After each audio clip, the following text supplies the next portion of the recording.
بسم الله الرحمن الرحیم. ما را به اندازه سرکوب کرده بود، از قرآن دور کرده بود که تا آلی رم یک تعداد ملاهای پیدا میشه که وا در حقیقت خدمت به انگلیس میکنه، اگر چی نمیفهمه. این بیچاره حتی از انگلیس یک کمی پیسه هم نمیگیره که روزگار دنیایش خود جور شوه. منظوری ما ایسته که ما را آنقدر سرکوب کردم ملای ما بدون ازی که پیسه انگلیس بگیره، بلکه خدمت بزرگ به انگلیس تو به استعمار کرده، در بین مردم این گپ افشا کرده و خیلی زیاد از این سر و صدا را برپا کرده که ترجمه قرآن کریم ضرورت به 14 فن داره. تا که 14 فن کسی یاد نداشته باشه بعد ترجمه قرآن کریم نکنه، و کسی که میکنه این کافر میشه، نعوذ بالله. این فتواها را شما خودم شنیده، امیطور ملاها داریم، اما بیخبر از این قدر عمیق معلومات و عمیق عقل الله برش نداده بود که رسول الله آمد برای درس پیغمبر کدام پانتون والا نشسته بود که پانتونا را خلاص کرده بود و در درس پیغمبر نشست، بلکه امو مردم بود که حتی لقب اومیا برای کی داده شده بود در سطح جهان؟ با او مردمی که در عربستان زندگی میکرد یار قوم اومی گفته میشد. الله کتاب خود در قوم اومی روان میکنه. یکی از جمله اعجاز قرآن کریم توسط ازی ثابت میشه که قرآن قدر قوت و قدر توانمندی را الله در قرآن گذاشته که امیطور قومی که بالکل خواندن و نوشتن یاد نداشته باشه الله با این مستوا کامیاب میسازه که امروز در سر تمام ملت ها قرار داره، هم در ترقی و پیشرفتش، هم در تمدن علمش، در تمام مسائل. این اعجاز قرآن کریم بود، معجزه قرآن کریم بود. چه جای ازی که مردم خیلی با فهم رابطه خود با این کتاب الله پیدا بکنه، باز میبینی که اونجا انسانیت در کدام مستوا قرار میگیره و فضا کدام فضا جور میشه. یقینا که از مزایای قرآن کریم باز آدم لذت میبره زمانی که تمام ما اهل قرآن بگردیم و قانونی خود قرآن بسازیم، او وقت باز برای ما واضح میشه. اما مولا صاحب میگفت که نه، 14 فن خوانده باشی بعد از او ترجمه قرآن کریم بکو. الله میگه ولقد یسرنا القرآن للذکر فهل من مدکر.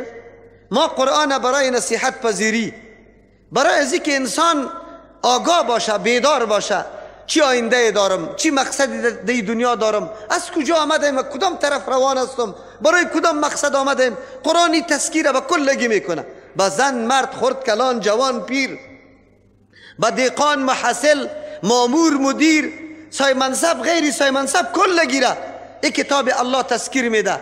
اما مفکوره طوری جور شده بود، تصور مردم طوری جور شده بود که نه این قرآن کریم باید ترجمه کسی بکنه که 14 فن خوانده باشه. خب الحمدلله با علم یقین ثابت شد که قرآن کتاب کل مخلوق است. کسی که با این کتاب رابطه پیدا میکنه الله برش علم عظیم نصیب میکنه، در قلب روشنی پیدا میشه، از نور توحید قلبش پر میشه. بعد از دو آدمی عوامی که الف بار هم نخوانده انشالله وقتی که در تقریر مولوی صاحب در روز جمعه بشینه بیگا پیشید میگه مولوی صاحب یک حدیث خوان خود دلم نشیشت.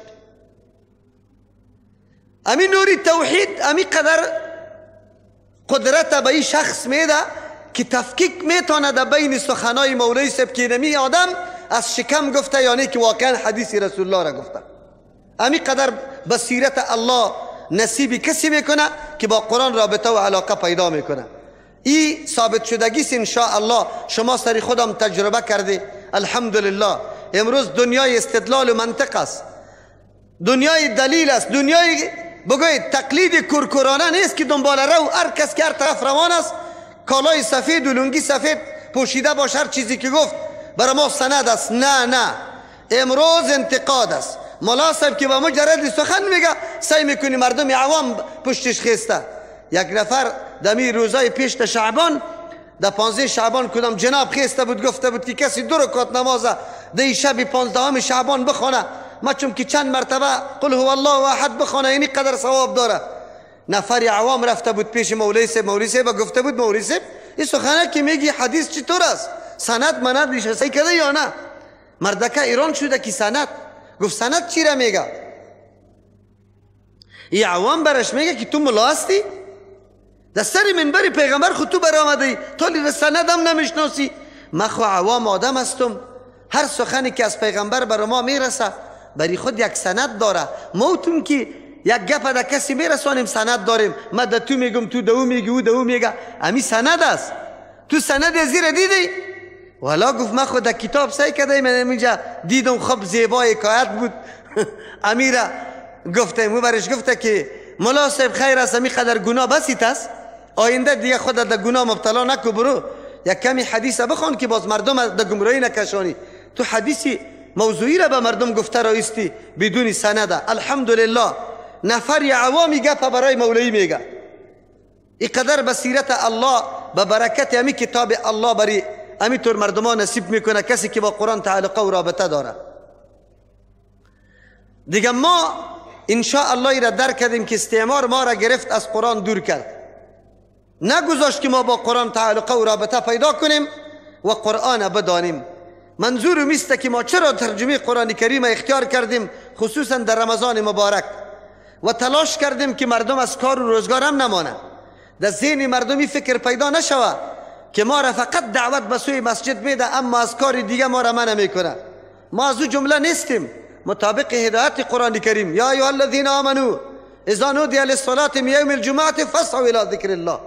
وقت تعیین کرده، وقت عبادت الله عبادت است، الله دعوت میده به سوی از او.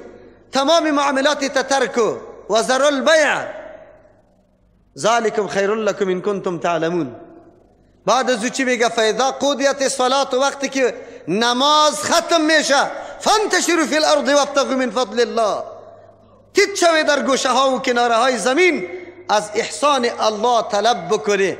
این دین ما امود دین است، دین درمیانه، نه روحانیت محض است که مردم دعوت در مغار نشینی بکنه و بره قرار در کوها خواب بکنه، و نه دین نعوذ بالله مادیات پرستیست مثل یهود داره. و امروز دنیای مادی غرب باره که امروز مکمل بنده های ماده است، بنده های خواهشات نفسانی و عیش پرستیستن.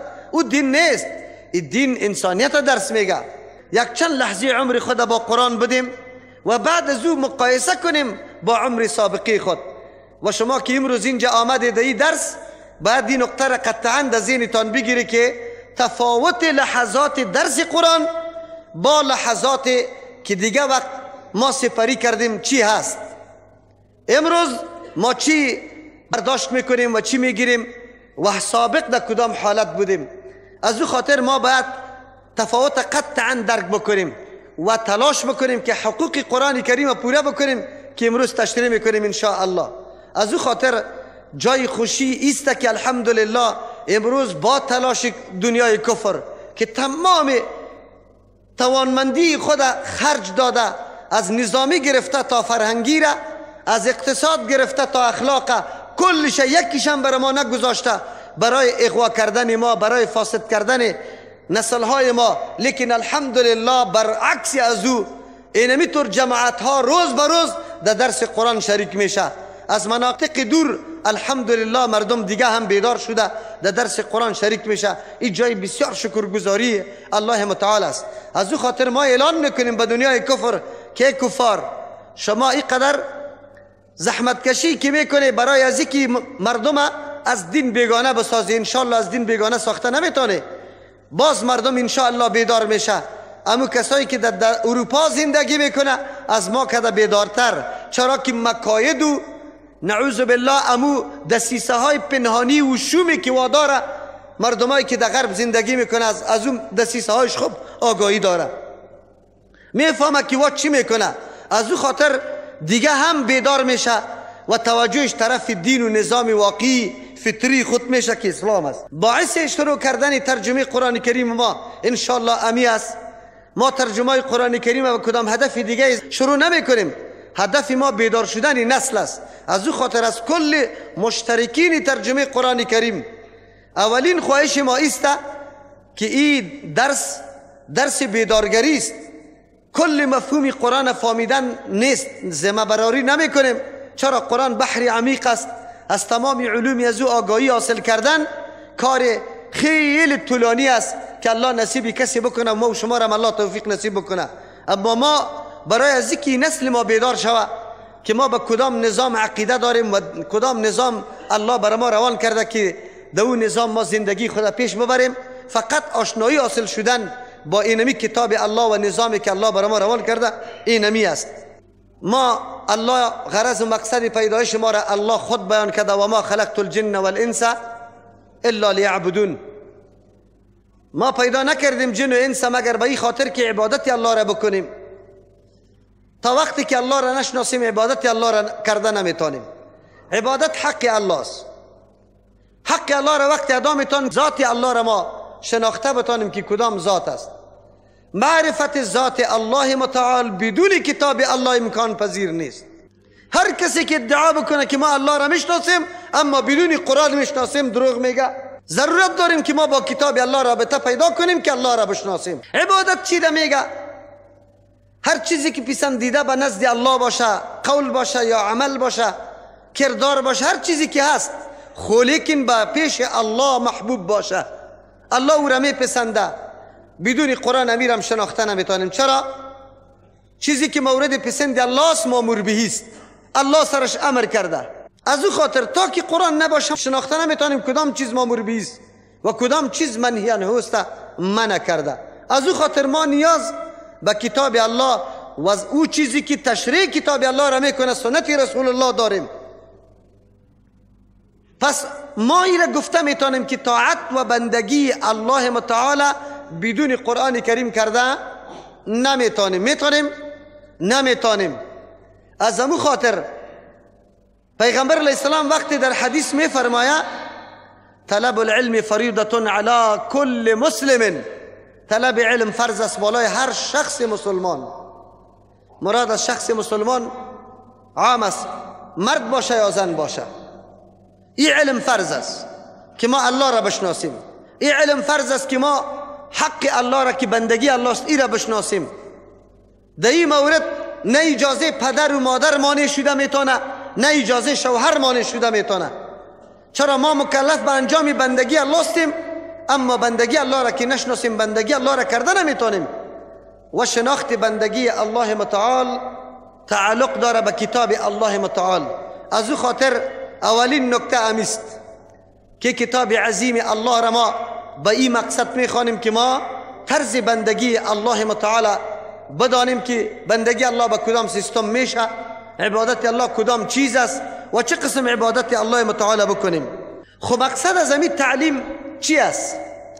نه تنها اصلاح خود بلکه در ضمنش دعوت به سوی دیگران را هم ده هدف داشته باشیم.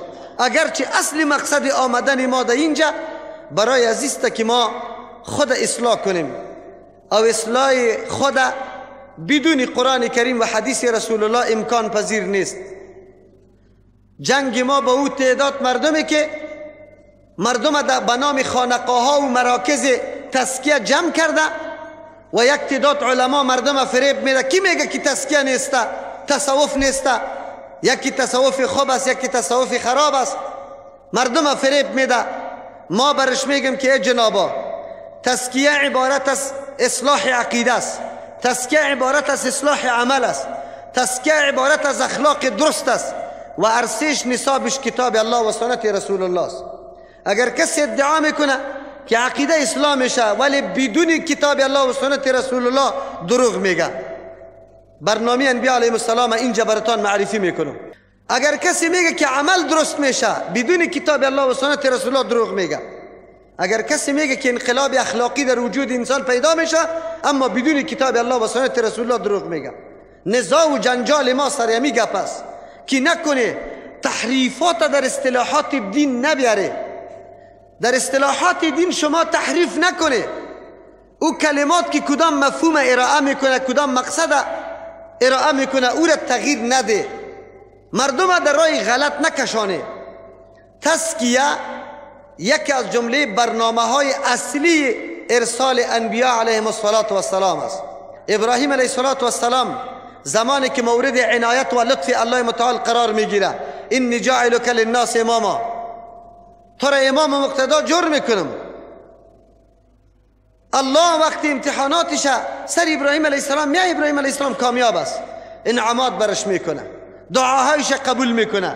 ابراهیم علیه السلام دعا میکنه، در جمله دعاهای دیگه یک دعای مهم برای اولاده و ذریه آینده خود میکنه: ربنا وبعث فیهم رسولا منهم یتلو علیهم آیاتک و یعلمهم الکتاب والحکمه و یزکیهم انک انت العزیز الحکیم. 4 موضوع را الله متعال در دعای ابراهیم علیه السلام از زبان ابراهیم علیه السلام ذکر میکنه و این در دیگه 3 جای دیگه قرآن کریم آمده: هو الذی بعث فی الامیین رسولا منهم یتلو علیهم آیاته و یزکیهم و یعلمهم الکتاب والحکمه و ان کانوا من قبل لفی ضلال مبین.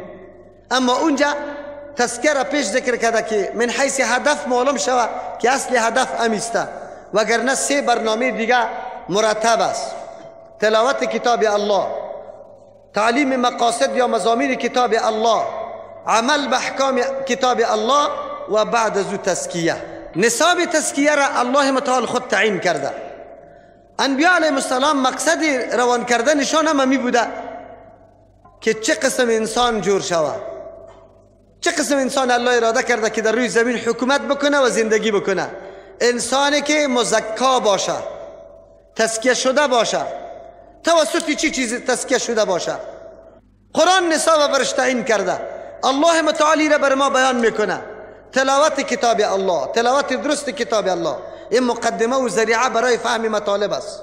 تا که قرآن لفظش ندانیم، مطلب و مقصدش دانسته نمیتونیم. از او خاطر اولین حق قرآن کریم بعد از ایمان به کتاب الله به قرآن کریم تلاوت درست است. حقوق قرآن کریم که 5 حق است: ایمان به قرآن کریم، حق دومش تلاوت، حق سومش فهم مطالب، حق 4مش عمل به احکامش، حق 5مش دعوت به سوی کتاب الله. این حق قرآن کریم است برای هر مسلمان.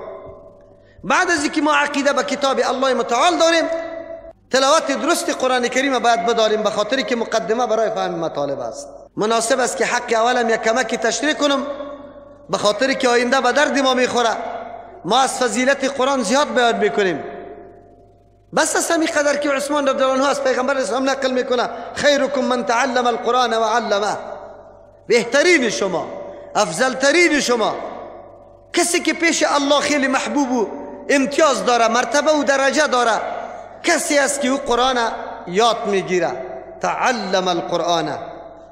در کلمه تعلمه اشاره به است که انسان تکلیف بکشه، مشقت برداشت کنه، زحمت بکشه برای دانستن قرآن کریم. تعلمه صیغه تفاعل است، دلالت بالای تکلف داره. قرآن همونطور یاد نمیشه، یک چیزی محنت آدم بکنه، وقت خود به قرآن بده. بعد از او علمه.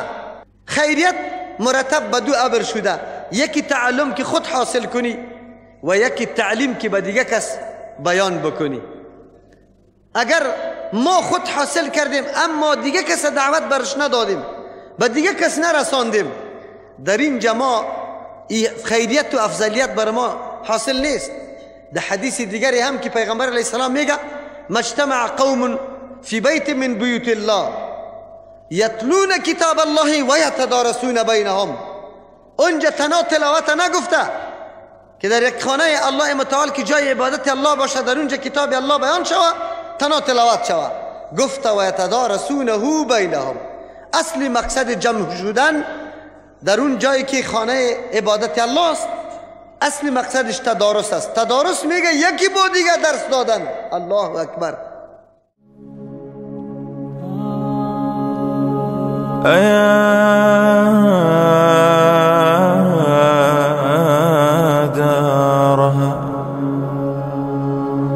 أيا دارها حييت دارا ومن